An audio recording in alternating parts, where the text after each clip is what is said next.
বিমান বাহিনী হিসাবে আমরা প্রথম থেকেই আমরা তৎপর ছিলাম, যেহেতু আমরা আমাদের কাজ হচ্ছে এভিয়েশন রিলেটেড এবং আমাদের সিভিল এভিয়েশন অথরিটিতে বিমান বাহিনীর অনেক সদস্য আছে, চেয়ারম্যানও আছে, আপনারা জানেন। তো সেই ক্ষেত্রে আমরা প্রথমেই ভেবেছিলাম যে আমাদের বিমানবন্দরগুলিকে সিকিউর করতে হবে।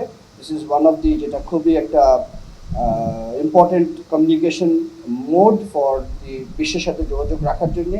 বিভিন্ন ধরনের মালামাল যাত্রী এগুলো বহন করা হয় এবং আমাদের বিমানবন্দরে আমাদের মহামূল্যবান বিমান আছে, বিভিন্ন দেশ বিদেশের বিমান আসে, বিশেষ করে হযরত শাহজালাল আন্তর্জাতিক বিমানবন্দরে ইন্টারন্যাশনাল ফ্লাইট অপারেট করে অনেক বিভিন্ন নামি দামি এয়ারলাইন্স অপারেট করে। সেখানে যদি কোনো একটা বিমানের কোনো দুর্ঘটনা হতো, এটা আরও খুবই একটা পরিস্থিতি বেসামাল হয়ে যেতে পারতো আন্তর্জাতিকভাবে।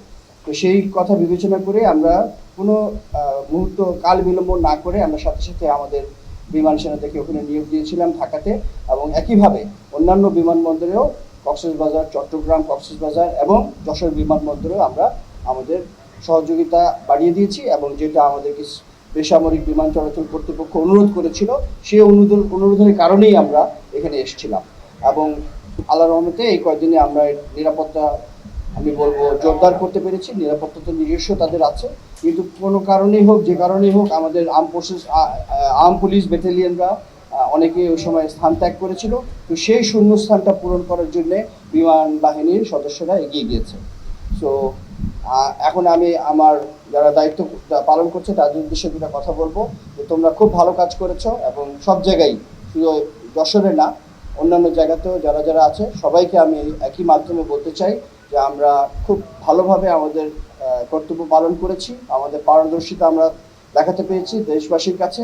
এবং আলহামদুলিল্লাহ এই পর্যন্ত আমরা বিমানবন্দরের সম্পূর্ণ নিরাপত্তা নিশ্চিত করতে পেরেছি। এটা হচ্ছে আমাদের একটা বড় ভূমিকা, যেটা আমরা রাখতে পেরেছি আমাদের।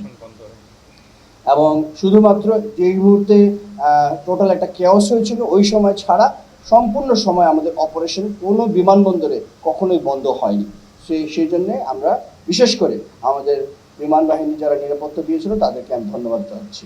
ভবিষ্যতে আমাদের নিজস্ব যানমালের নিরাপত্তা বিধান করে আমরা দেশের জন্যে আমাদের যা যা করার প্রয়োজনীয়, যেভাবে আমাদেরকে বর্তমান তত্ত্বাবধায়ক বা অন্তর্বর্তীকালীন সরকার যেটা আমাদেরকে দায়িত্ব দিবেন, আমরা সেই দায়িত্ব পালনের জন্য পুঙ্খানুপুঙ্খভাবে প্রস্তুত আছি এবং আমরা আমাদের সহযোগিতা কন্টিনিউ করব। এই ব্যাপারে আমরা বদ্ধপরিকর।